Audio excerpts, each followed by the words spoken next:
My name is Nate Wadsworth.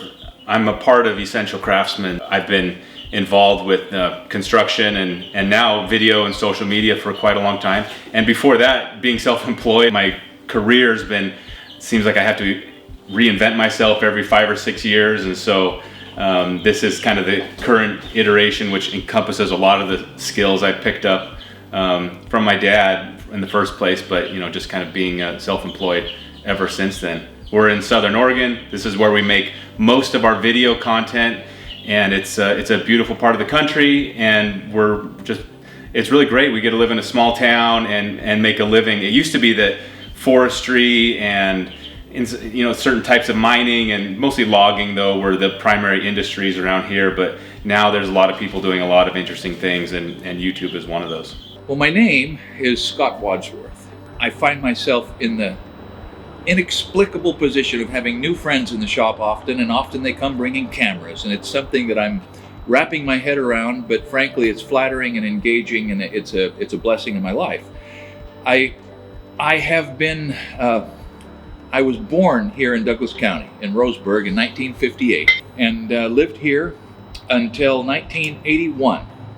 So one of our first videos that did really well was about these tools. This is a circular saw, and this is an iconic tool for carpenters and framers, and actually just construction in general. It's probably one of the must-have tools, whether you're a pro or a homeowner. So my dad is especially gifted or skilled with this. He can do things with the circular saw that only a pro can do. And so we made some videos early on showcasing all of the different things you can do with this besides just one straight cut. And that video continues to do really well. Anytime you're watching a professional, using a tool just like it's an extension of their body, you can really appreciate the time it takes. That being said, and I'm not a professional with the tool, but you have to have one of these. If you're a homeowner or any type of contractor, if you're a contractor, you probably have a few.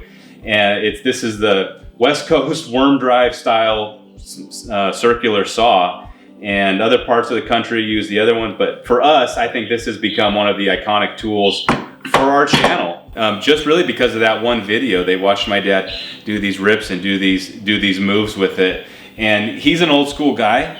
And so this would be kind of considered an old school saw. It still has a cord. Nowadays they're battery powered and super lightweight.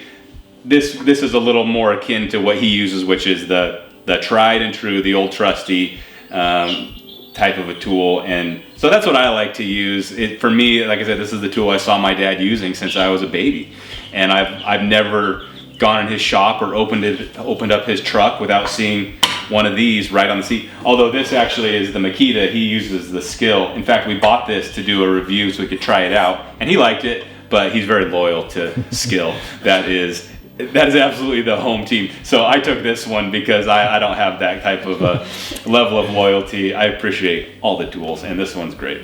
Buying tools and acquiring tools it's amazing. I love it because if you do it right, if you buy a tool or add a tool to your tool kit, you only do it once. And not only do you now own that tool, but the tool literally saves and adds hours to your life.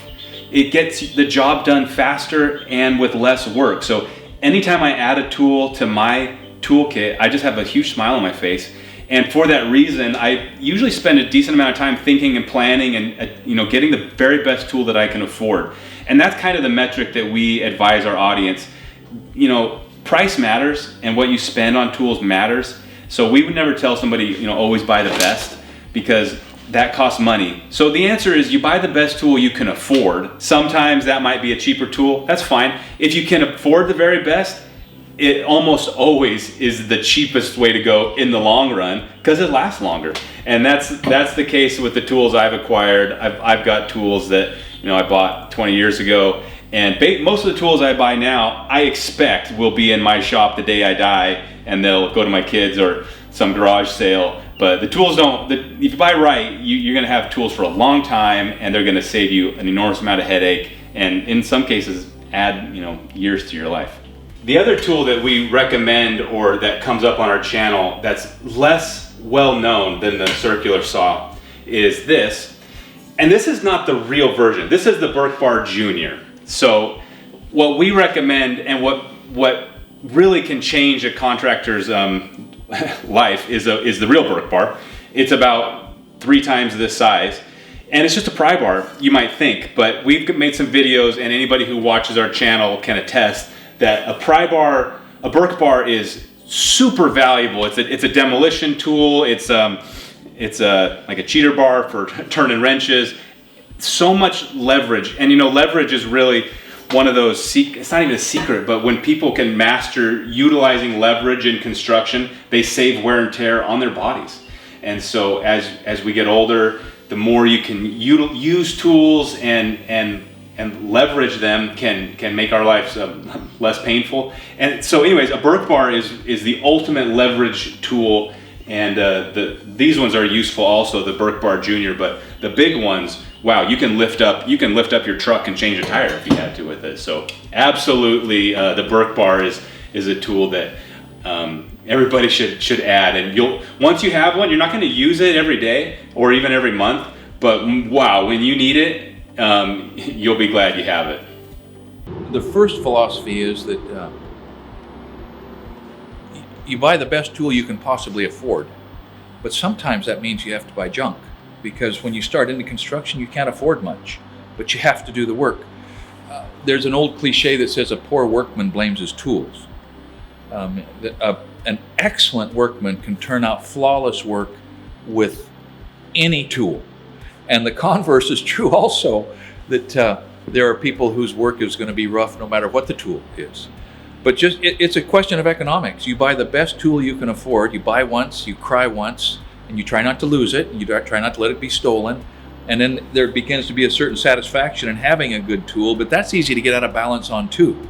It begins to be an expression of vanity to have highest quality tools, when the target is to do excellent work with whatever tool you happen to have close to hand. So for me, I like productive tools. I like tools that are ergonomic and effective and efficient, and I like old tools. So these things often sort of come together.